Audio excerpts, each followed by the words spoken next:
How we doing, everybody? John Under with you. It's a Friday, June 7, 2024. It's time for the 2024 Stanley Cup Preview Playoff Show. This is for the final, the Edmonton Oilers and the Florida Panthers. What is the purpose of today's show? Well, it's to get you ready for tomorrow. So stats, stories, a little bit of news stories, some thoughts, predictions, everything else across the board to help me figure out just what my pick is going to be at the end of it, and then kind of maybe bridge the gap for everybody as far as if you think the Edmonton Oilers or the Florida Panthers are a clear favorite, maybe after all this coverage that I give to you, about an hour runtime can go ahead and situate it and say, hey, maybe this could be a pretty even matchup. So that's kind of my goal. I didn't know if I necessarily put it out that way this year, but we'll see if we get to that point.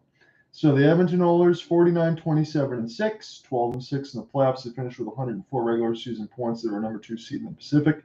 Florida Panthers, number 1 seed in the Atlantic, 52-24-6, 110, 12-5. It's Chris Knobloch, head coach, versus Paul Maurice. Knows how to win close versus unfinished business. Elite penalty kill versus healthy this time out. And for Edmonton, let's first profile how they got here. So in the first round, the Edmonton Oilers defeated the LA Kings in 5, 4-1. Took out the Kings for a third straight playoff run in the 2-3 format and lit it up like a pinball machine. Now this one I don't really have a ton of extended notes for because I didn't really need it. This is the third consecutive matchup between these two. The Oilers outscored the Kings 22-13, and it seems every year across the board, even though I took the Kings for the last 3 years because I didn't really respect Edmonton and what they were doing up until now. And hopefully we can get that forward as we go along. No power play goals conceded. But okay, it's the Edmonton Oilers versus the LA Kings. They've proven they can do that before. What can they do against other teams? Well, in the second round, the Edmonton Oilers defeated the Vancouver Canucks in 7. The Vancouver Canucks were the top seed 4-3. 6 of the 7 games, and this is what's important, 6 of the 7 games were decided by 1 goal. It was by then that I began to see the Edmonton defense start to assert itself and maybe see that things were also different. Stuart Skinner didn't have his best form in this series, and it did not bury Edmonton. That's different. He had an .833 save percentage, not very good. But Calvin Pickard played well in relief for Skinner to close out the series.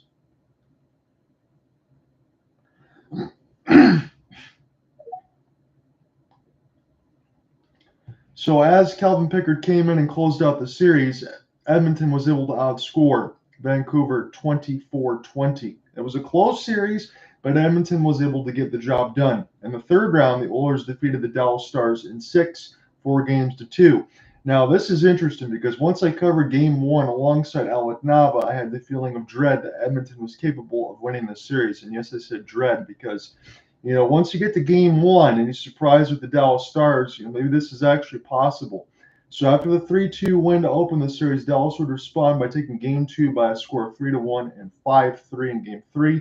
Edmonton would end up suffocating the Stars the rest of the way. They would score just 4 goals in the next 3 games, and Edmonton would take the series. They outscored the Stars 17-14. Again, another goal differential that was very close. This is a team that's been able to win a lot of one-goal games, and Skinner, he ballooned his save percentage just .833 in the second round to .923, completely different. Game 6 was crazy because the Oilers became just the 4th team since 1970 to win a game with 10 shots on goal or less, and the 2 power play tallies for Edmonton were enough to take the game in the first period.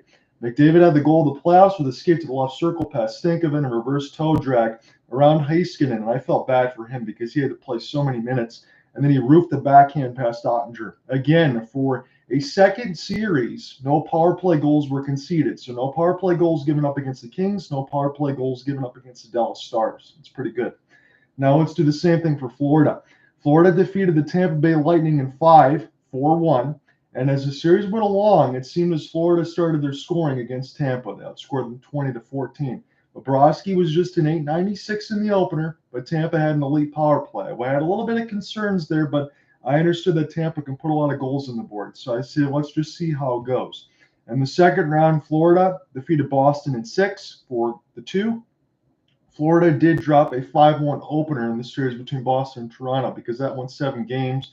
The Cats had a long layoff. you can kind of understand that. But Florida would respond with a pair of dominant 6-1 and 6-2 victories in Game 2 and Game 3 respectively. And as the series got tight, it would be Florida to cash in during the third period to close out the series. 19-13 is the goal differential. Bobrovsky went to a .907 save percentage. Steadily got better. Here's the big one, because this could be a Stanley Cup final in most situations, but this is just in the East. The Florida Panthers defeated the New York Rangers in 6, 4 games to 2. It was a dominating effort from Florida in the 3-0 win. And I thought in that first round, Alec and Cooper might be thinking that the series was over. Again, we talked about that a little bit as we joined in, and that was the outlier. The next 5 games would be decided by 1 goal. The next 3 games, and New York won both of their games in OT, would hit overtime. The score differential was 16-12, and Bobrovsky had a .921 save percentage.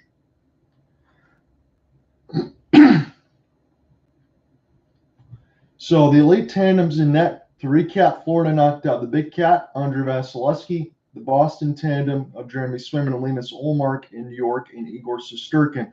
Throughout each series, we've seen Florida impose its will on teams. Considering the competition, that's very impressive. What's the pushback going to be in the Stanley Cup Finals? So I kind of gave you the outlook of what was there between Edmonton and Florida, but what's the news and notes? So for Edmonton, this is what is interesting going in. So keep this in mind. Since the start of January 1st, we tracked win percentages. I thought this was pretty interesting to keep a track of. Edmonton, .698. That is the second highest in the NHL in that span. Edmonton has also killed 28 penalties in a row. So again, I know I don't need to say this, but I'm going to go ahead and throw this in there anyway, because this is going to be the storyline you're going to hear. So the Stanley Cup Finals are going to draw well. You got Florida, who's been a hotbed, and you have a Canadian team in the market.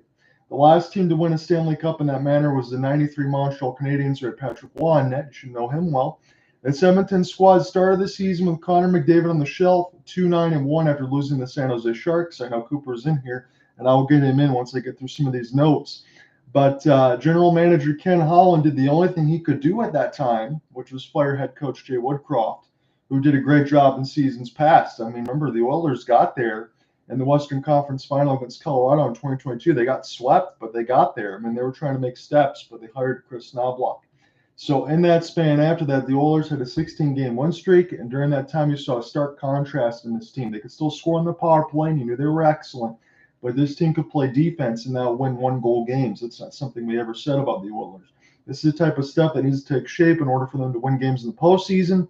And they also had Adam Henrique and Sam Carrick. I know Henrique's been injured a little bit, but they've been able to rotate those bottom 6, especially after getting Ekholm on defense with Bouchard last season. And speaking of Evan Bouchard, just 24 years of age, he's become a stud under the tutelage of Paul Coffey and the team, and I think he's going to command a hell of a pay raise on the back-end defense. He's the top-line guy, and he's going to be the future core for this team, and that pay raise probably going to be closer to about 10.5, because the cap's going to go up. And if you don't believe that, I promise you, when you see the numbers in the offseason, Evan Bouchard's going to be near the top of the list.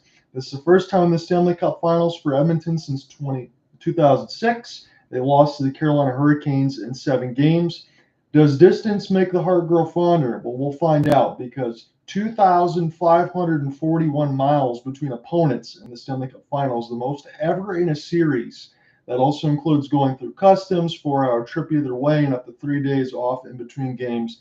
It's going to be red eyes everywhere. People are going to be exhausted. We'll see how the players and everything else do. I know everything's top of the line nowadays, but it's still a long trip.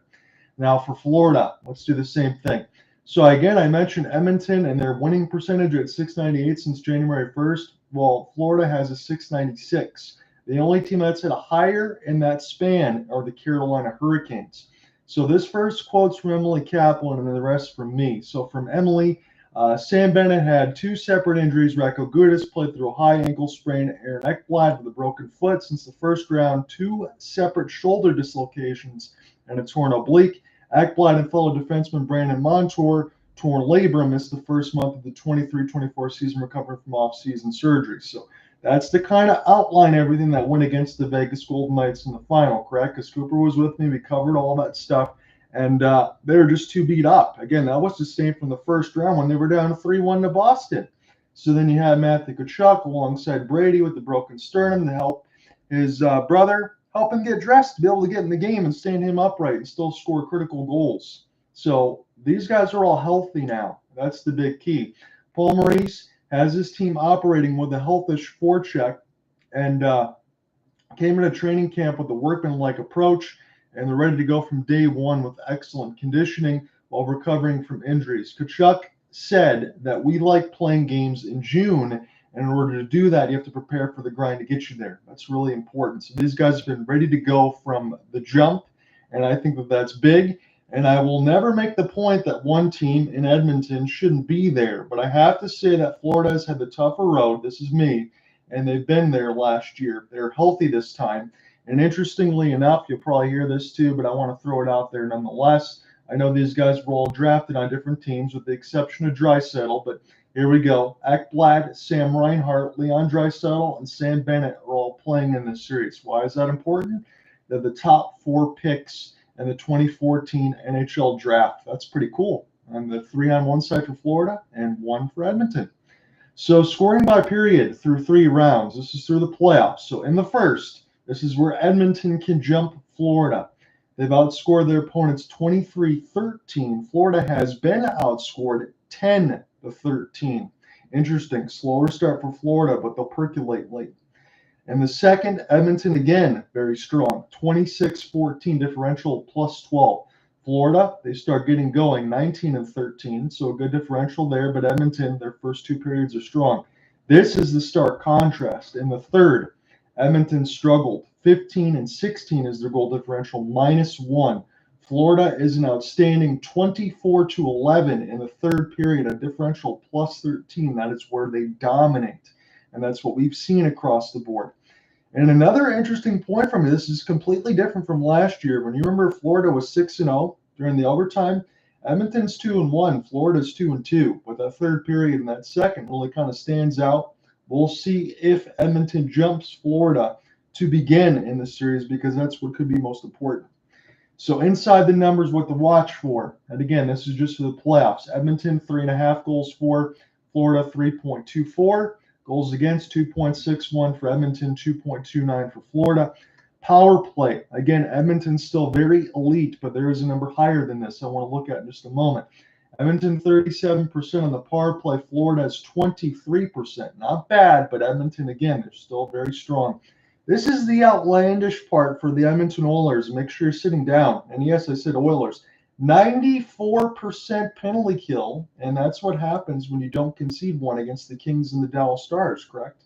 Florida's still at 88%, so both penalty kills are elite. Florida is the more physical team as we'll take a look at the numbers per 60. Hits per 60, Florida 42.5 to Edmonton's 30.5. Blocks per 60, that's about even. 16.5 for Edmonton in comparison to Florida, 15.3. And then Florida, if you care about this, 2-0, won both meetings in the regular season, 5-3 and 5-1. So again, I won't give you all these because these are regular season, but here's some look in between some of the numbers. Connor McDavid, 75 games played, 30, 100, 132 plus 35. Draisaitl, 81 games played, 41 goals, 65 assists, 106 plus 26. Zach Hyman, he played 80 games, he scored 54 goals, 23 assists, 77 points plus 36. RNH, 79 games played, 18, 49, 67 plus 10. On the other side for Florida, you have Sam Reinhart, 57, 37, 94 plus 29. Matthew Tkachuk, another excellent season, 80 games played, 26, 62, 88 plus 19. Alexander Barkov, the two-way demon, 73 games played, 23 goals, 57 assists, 80 points, plus 33. And I threw Carter Verhaeghe as well. In 76 games, 34, 38, 72, plus 17. And the premium defense during the regular season, Evan Bouchard, he had 82 points in 81 games, 18 goals, 64 assists, plus 34. Matthias Ekholm, 11, 34, 45, plus 44 in 79 games. Gustav Forsling, this is the big one. Again, we mentioned this throughout the playoffs as well. 79 games played, 10 goals, 29 assists, 39 points, plus 56. Brandon Montour, 66 games played, 8, 25, 33. And OEL, Oliver Ekman-Larsson, in 80 games, 32 points, plus 10. Goaltending for Stuart Skinner. Again, I'll just throw Stuart Skinner in here. I got the rest of it for the regular season, but he's the only one that's played. And the playoffs, 59 games played, 36, 16-5, 262, 905, and a couple shutouts, not too bad. Sergei Bobrovsky, 58 games played, 36, 17, and 4, 237, 915, and 6 shutouts. Here's the difference, though. Again, some of those numbers sound pretty rosy. They'll sound a little bit different in the postseason. So let's get to that now. For Edmonton, 18 games, they're 12 and 6. For Florida, keep in mind, 17 games, 12 and 5. So Connor McDavid hasn't scored a ton of goals, but he's got a lot of points. 5 goals, 26 assists, 31 points plus 7. Draisaitl, 10, 18, 28 plus 2. RNH, 6, 14, 20 plus 3. Zach Hyman's got 14 goals in 18 games for Edmonton. He's got 4 assists, 18 points plus 9. On the other side for Florida, Matthew Tkachuk, he's kind of got the Connor McDavid stat line where he's got a ton of assists. 5 goals, 14 assists, 19 points plus 5. Carter Verhaeghe, 9, 8, 17 plus 2. Alexander Barkov does not have a plus. He's even in the plus minus. You can take that for what you will. 6, 11, and 17. And Tom Lindell, 3, 9, 12 for a plus 7. Reinhart, 8, 4, and 12. Again, no plus for him. Hasn't scored as many goals as they would have expected. But Sam Bennett, here's another key. And Cooper Hopkins is going to like this one for the former Flame. He seems to percolate during the playoffs, does he not? In 12 games, 6, 4, 10, plus 3. So the headline obviously is the top line for Edmonton. It is McDavid and Draisaitl that are fun to watch on the power play, but they need to have success on separate lines during 5-on-5 play. So you got to stop with the narrative that both teams don't match up on a given line, because I threw this out there. People could think I'm crazy, but I do think Sam Bennett's an excellent defender. So if you want, and this is the embarrassment of riches that you have for Florida, you could put Sam Bennett against Connor McDavid on line numero uno if you want to put Barkov against Draisaitl. I'm just saying that. Not all the time, but if you want to go ahead and mix it up, you have that luxury because you have a bunch of forwards that can play some defense. So for defense, again, I won't have as many numbers, but Evan Bouchard and Matthias Ekholm, they'll lead the way. Bouchard has been excellent. 6 goals, 21 assists, 27 points, plus 14. That is otherworldly. Matthias Ekholm, 4, 3, 7, plus 8. And for Florida, Gustav Forsling, 4, 7, 11, plus 11. And then Brandon Montour, 3 goals, 6 assists, 9 points, and plus 1. So Forsling this year, if you're keeping in mind, is a plus 67. That is combined with the regular season and the playoffs. And Bouchard for Edmonton is the engine on that blue line. You'll laugh at this if you're not paying attention. I know he's not going to be the primary, because if the Edmonton Oilers win the Stanley Cup, there's only one guy that's going to get the Conn Smythe, and Connor McDavid. But I am going to throw this out there just for my own sake, in the sense of Evan Bouchard. I don't think he's going to be far behind. He is on my Conn Smythe watch.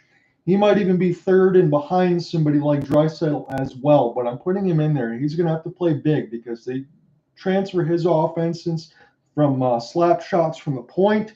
He makes a lot of things go. I think he's going to be in that consideration. And for the postseason, only 2 goaltenders really to tell you about, because Calvin Pickard in appearances, 1-1, 221, 915 save percentage. That's in the backup. But it's going to be Stuart Skinner, 11-5, 249, 897 in a shutout. And again, that 897 was dragged down because of the situation in Vancouver when he wasn't very good. And even though he was exceptional against the Dallas Stars, he's still rocking an 897. So if Florida can maintain that pressure, they can probably get to him. Sergei Bobrovsky, again, we mentioned that rough start against Tampa Bay.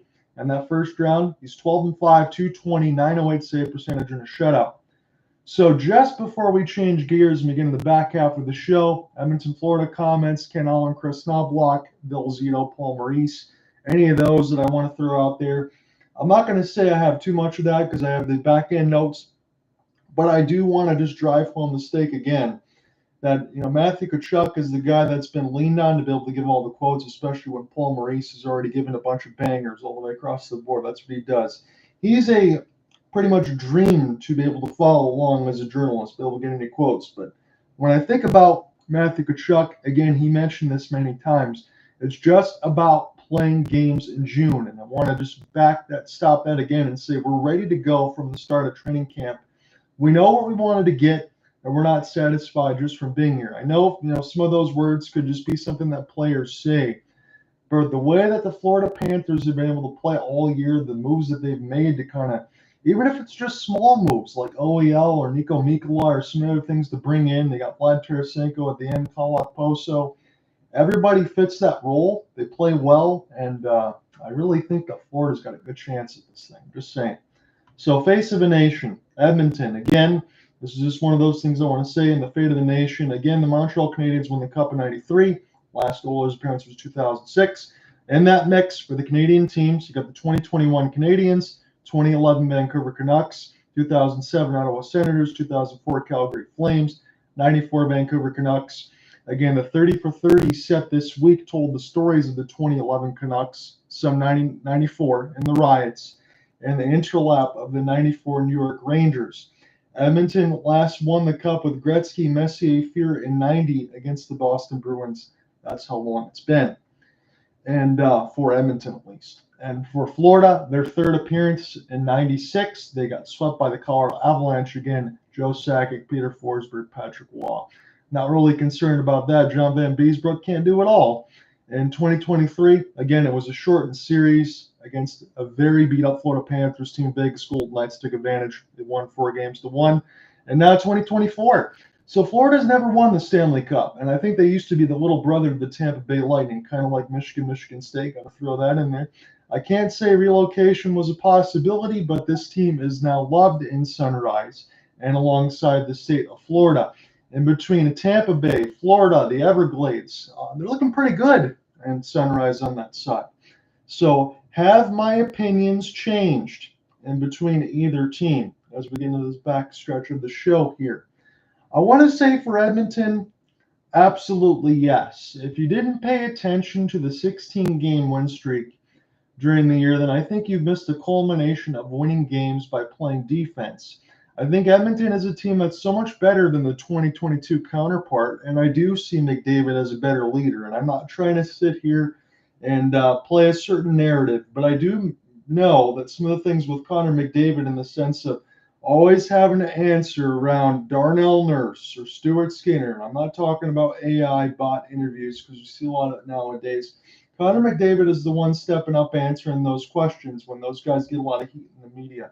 I know that's what captains are supposed to do, but I think McDavid's kind of embraced that role a little bit better, and he's also continued that superhuman play on the ice, so they're in a good standing. And Bouchard is a future star on the back end. It's a penalty kill that's going to keep things clean in front of Skinner. That kind of sounds like the Vegas Golden Knights and a coaching staff that has the team playing winning hockey. While I will be sick to my stomach, again, this is me fully admitting to see Ken Holland have a smile on his face if they win it, I can't throw ire to McDavid or Draisaitl because they've worked for this and they've dealt with a lot of picks that have not worked out. A lot of fumbling of the bag. Again, Taylor Hall worked out, but Neil Yakupov, Jesse Puljujärvi, that did not. Again, you can have first-round picks, but you got to hit on them. So for Florida, has my opinions changed? Well, I'm going to say nothing's changed from last year for me, but I did see a group of defense and a team that was ready to go from the jump, as we said, between 23-24.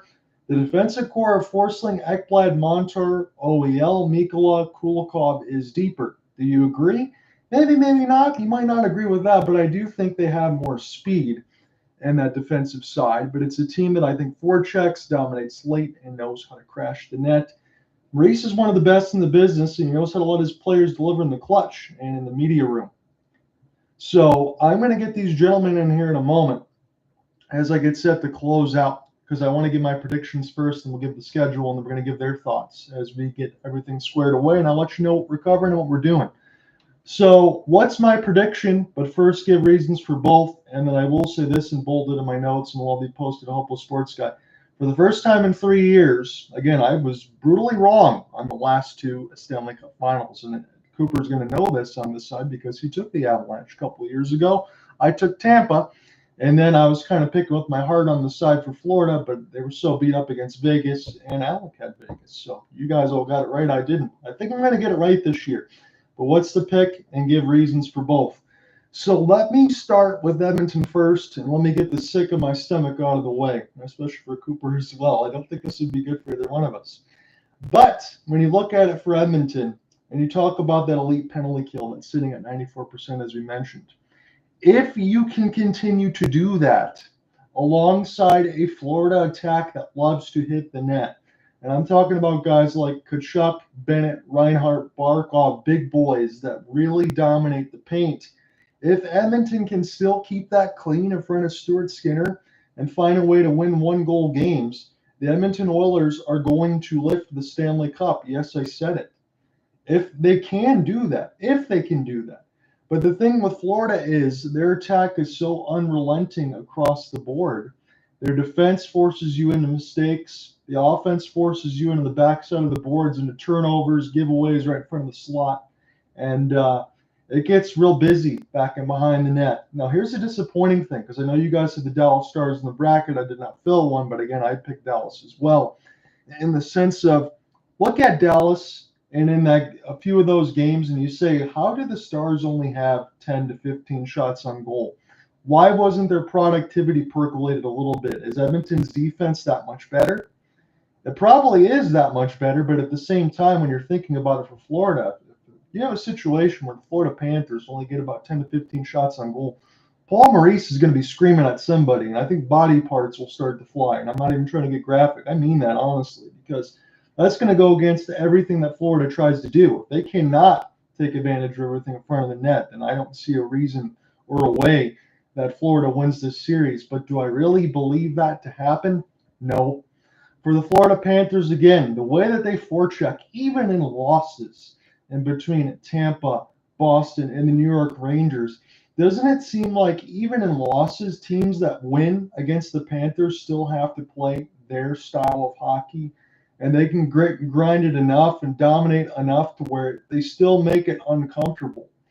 Now, Edmonton, for as much of the moves and everything else that they've done, and they've gotten better, they have not had the tougher road. Yes, Dallas was a little bit of a disappointment, but you need guys like Ben and Sagan to step up a little bit. You can't have it all on Wyatt Johnston, Logan Stankoven. It's not fair to have it on all the young kids.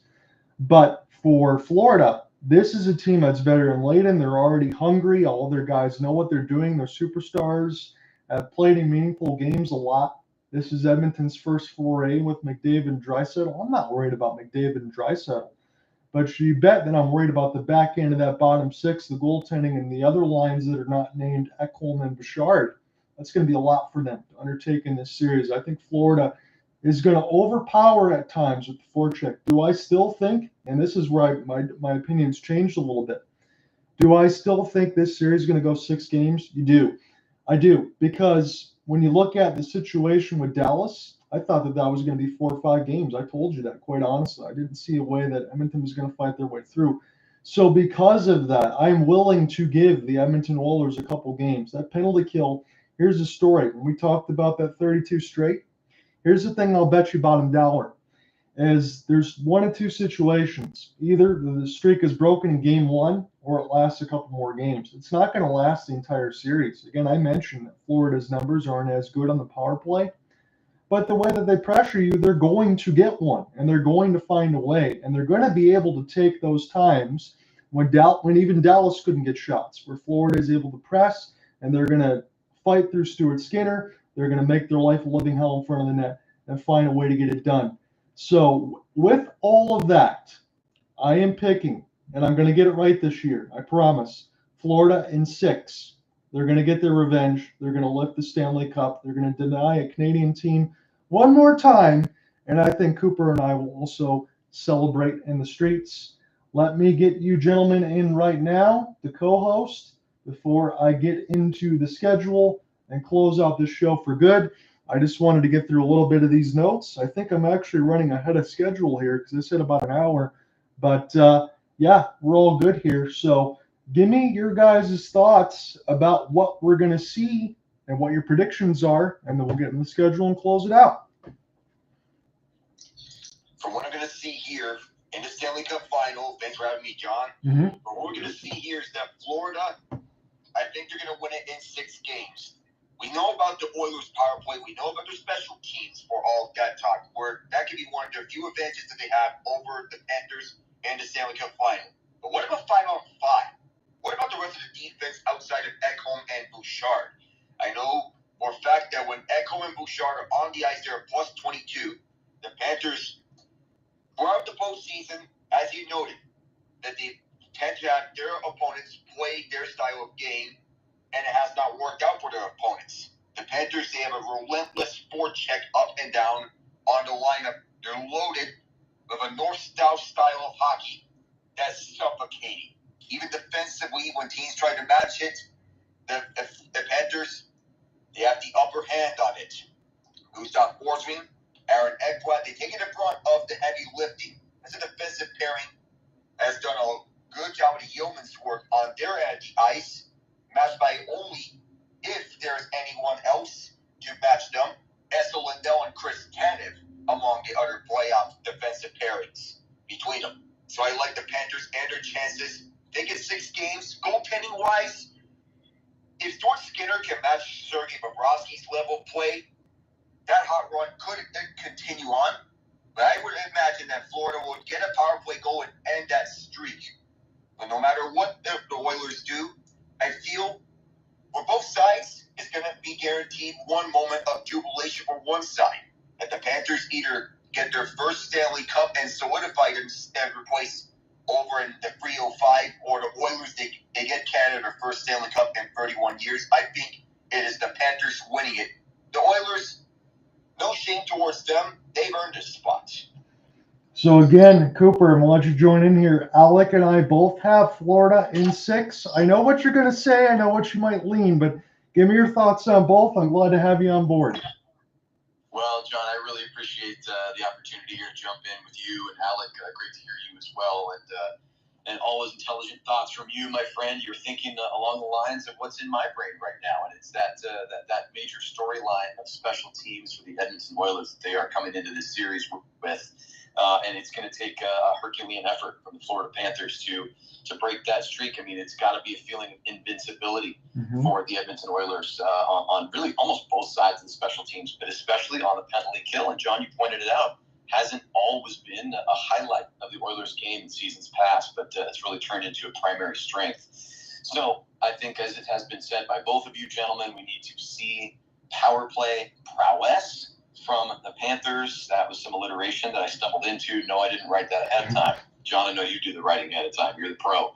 I want to see that man from the Flames once upon a time, Sam Bennett. I want to see his best game, and I believe we are going to find it. John, you made an excellent point about the possibility of Sam Bennett being matched up directly against number 97, the Connor McDavid. I think that, listen, there are many Florida Panthers who are capable of taking him on and take pride in their defensive game as forwards. But Sam, with his history in the division with the Flames, and spending time having to play against that level of elite skill, the best in the world, you would argue, I think that's going to be a big asset for the Panthers. And not to forget, of course, Matthew Tkachuk as well, who's had plenty of showdowns against McDavid, Draisaitl, and company. Alec, I really like what you said about the goaltending. I do think that there's a high likelihood that Skinner will be the Skinner that many hockey fans and media were expecting to see against the Dallas Stars, maybe a regression back toward that level of play that he showed against the Vancouver Canucks.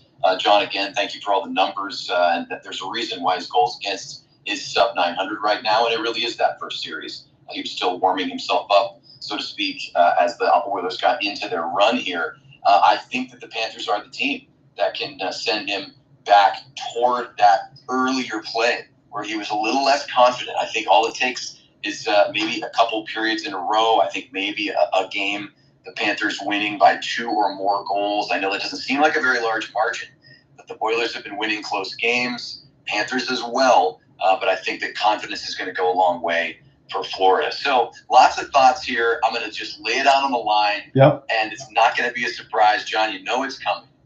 I cannot, in my heart of hearts, in my gut, in my brain, my DNA will not allow me to believe that the Edmonton Oilers can complete this run and lift the cup. And for that reason, I am realistic enough to say that it's going to be a nail-biter, especially for yours truly as a lifelong Flames fan. I'm trying to maintain as little bias as possible. So I do think it's going to be a close and hard-fought series. I'm saying it's going all the way Florida Panthers in 7 in overtime. Wow, we're going all the way to 7 in OT, huh? All the way. I'm not calling the winner think it's going to be hard in the throat situation for your I think it's going to be all drama, gentlemen. All drama. Ooh.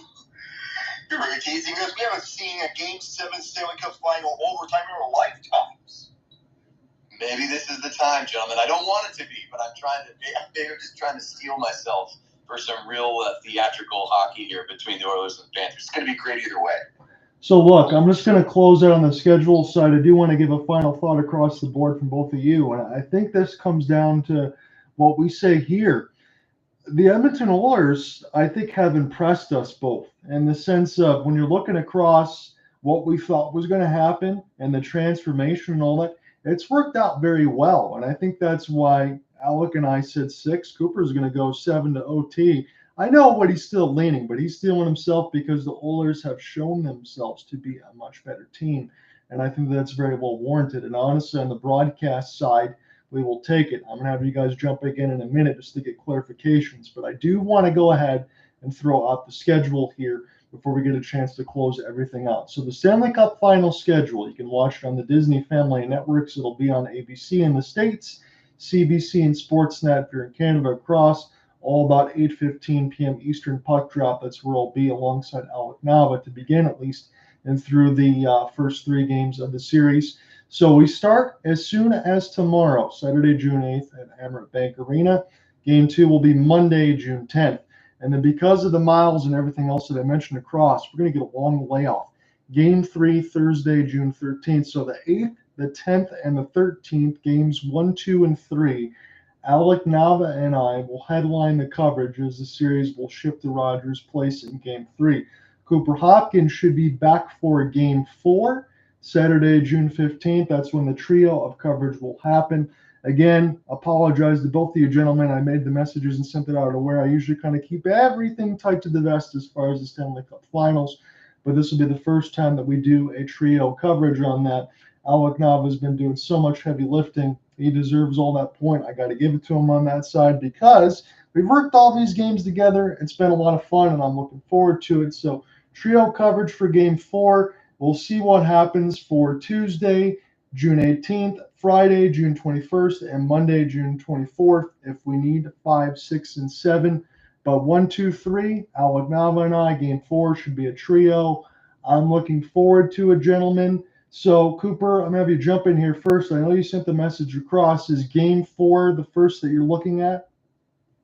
Yeah, I think Game 4, and I'm so glad that you guys will be available and be able to be on those calls. I will potentially be able to pop in and maybe listen. If you see me pop in, just with my current schedule, it's going to be a little difficult to be able to stick it out through the broadcast. So if you see me, I'll be a listener. I'll be all ears.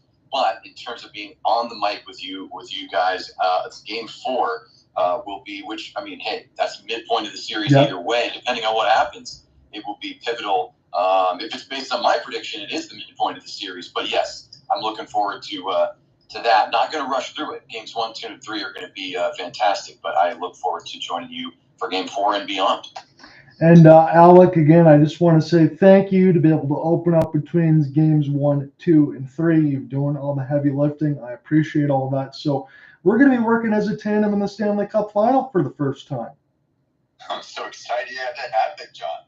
Just hoping that even though he said Florida in 6, either way would be nice. I don't be happy about the outcome either way, would it be the Panthers with the Stanley Cup or with the Oilers proving us wrong one last time. Yeah, we'll see the way it goes in between that. I don't think Cooper's going to like that last end of this sentence. I don't know if I will either, to be honest with you. Completely different reasons for me, though, because Ken Holland, the way that it ended up with the Red Wings, I will never forgive that, gentlemen. So I'm not going to feel very good if the Edmonton Oilers win the Stanley Cup. Well, we're all leaning. Yeah, we're all leaning a certain way. At least we're all on the same team, boys. Doesn't matter. Hey, throw those reasons out the window. We're all on the same team. Go Panthers, go! And we will see what takes place. It's going to be so fun. Well, gentlemen, thank you for joining me. I know it's been an abbreviated show. A little bit, I didn't get as much of a runtime as I thought. I kind of sped through the notes, but 40 minutes is pretty good. We got all of our predictions on. We got the schedule laid out, and I will see Alec as soon as tomorrow. Cooper, you take care. I will follow along across the messages on the board, and hopefully you can keep Game 4 locked in. I'm not going to pressure you, but we would like to get a trio broadcast if you're able. Yes, indeed. I think that is all but locked in. We'll say 99%, and I'm looking forward to it. I know you guys are going to do an excellent job and enjoy yourselves. Looking forward to another Stanley Cup final. Yeah. Here we go. It's going to be fun, gentlemen. We'll talk soon. Take care. Peace.